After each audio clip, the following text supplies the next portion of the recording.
Hi friends, welcome to Telugu defence news. American intelligence agencies Russian, Chinese missile Arsenal మీద ఒక fresh రిపోర్ట్ని విడుదల చేశాయి. ఈ రెండు దేశాలు హైపర్సోనిక్ మిజైల్ ఆర్సెనల్లో ముందంజలో ఉండడమే కాకుండా వాటితో పెద్దగానే ప్లాన్ చేస్తున్నాయి. అమెరికన్ ఇంటెలిజెన్స్ ఏం చెప్తుందంటే చైనా దగ్గర ప్రస్తుతం 600 హైపర్సోనిక్ మిజైల్స్ ఉన్నాయి. నెక్స్ట్ 9 ఇయర్స్లో 2035కి ఈ నెంబర్ 4000ని రీచ్ అవుతుంది. అలాగే రష్యా దగ్గర ప్రజెంట్ 200 నుండి 300 హైపర్సోనిక్స్ ఉండగా ఈ ఆర్సెనల్ 1000ని రీచ్ అవుతుందని అంచనా వేస్తుంది.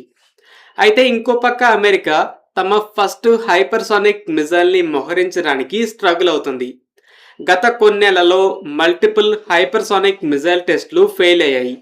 ఇలా అమెరికా ఇంకా తమ ఫస్ట్ వెపన్ని మోహరించలేకపోతుంటే రష్యా, చైనాలు ఆల్రెడీ వందల సంఖ్యలో మోహరించాయి, ఇప్పుడు వేలల్లో ప్లాన్ చేస్తున్నాయి. అయితే ఈ రెండు దేశాల పర్పస్ వేరు.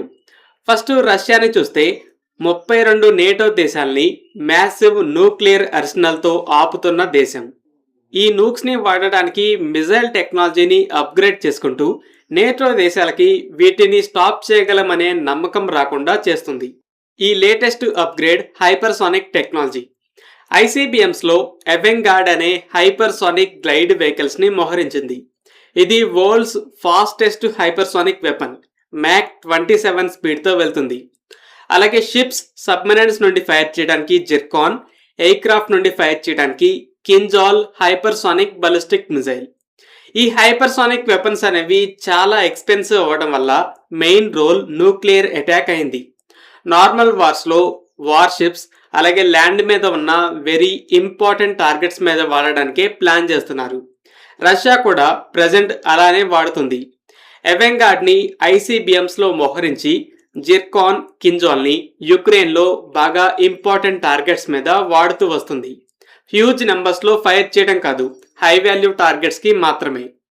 అయితే రష్యా న్యూక్లియర్ రోల్ కోసం ఈ హైపర్సోనిక్ నెంబర్స్ని పెంచి నార్మల్ కన్వెన్షనల్ వార్స్ కోసం డీసెంట్ నెంబర్స్లో ప్లాన్ చేస్తుందని చెప్పొచ్చు. అయితే చైనీస్ 4000 నెంబర్ అనేది చాలా పెద్దది. ఒక పవర్ఫుల్ మిలిటరీ లో కాస్ట్ ఉండే సబ్సోనిక్ మిజైల్స్ని ఇలాంటి నెంబర్స్లో మోహరిస్తుంది. కానీ చైనా ఇవే నెంబర్స్లో హైపర్సోనిక్ మిజైల్స్ని ప్లాన్ చేస్తుంది. సో చైనా ఈ హైపర్సోనిక్ ఫీల్డ్లో చాలా ఎక్కువగా ఇన్వెస్ట్ చేస్తుందని చెప్పొచ్చు. 4000 హైపర్సోనిక్స్ అంటే నార్మల్ వార్లో కూడా విచ్చలవిడిగా యూజ్ చేయొచ్చు. ఈ చైనీస్ నెంబరే ఇప్పుడు అమెరికాని ఇంకా ఎక్కువ టెన్షన్ పెడుతుంది. అమెరికా హైపర్సోనిక్ ప్రాజెక్టులలో బిలియన్స్ ఆఫ్ డాలర్స్ని ఖర్చు చేస్తుంది. Some of the world's best సైంటిస్టులు ఉన్నారు. బిగ్గెస్ట్ డిఫెన్స్ కంపెనీస్ ఉన్నాయి. మిజైల్ టెక్నాలజీలో దశాబ్దాల ఎక్స్పీరియన్స్ ఉంది. కానీ హైపర్సోనిక్ మిజైల్ని డిప్లాయ్ చేయడంలో మాత్రానికి స్ట్రగుల్ అవుతూనే ఉంది. కానీ రష్యా, చైనాలు డెవలప్ చేసి ఇప్పుడు హ్యూజ్ నెంబర్స్తో ఛాలెంజ్ చేస్తున్నాయి.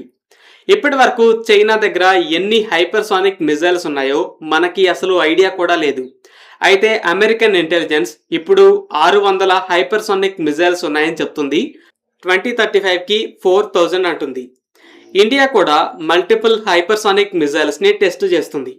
అవెంగార్డ్ టైప్లో ధ్వని అనే ఐసీబీఎం క్లాస్ హెచ్జీవీని డెవలప్ చేస్తూ అసలు న్యూక్లియర్ రోల్ లేకుండా అచ్చం కన్వెన్షనల్ రోల్తో కూడా కొన్ని ప్రాజెక్టులు ఉన్నాయి. సో ఇండియా కూడా ఇంతకుముందు బ్రహ్మోస్తో చేసినట్టే హైపర్సోనిక్ మిజైల్స్ని కూడా కన్వెన్షనల్ రోల్లో భారీగా డిప్లాయ్ చేయాలని చూస్తుంది. ఫ్రెండ్స్, ఈ వీడియో మీకు నచ్చినట్టయితే లైక్ చేయండి. అలాగే మరిన్ని డిఫెన్స్ అప్డేట్స్ కోసం మన ఛానల్ని సబ్స్క్రైబ్ చేసుకోండి.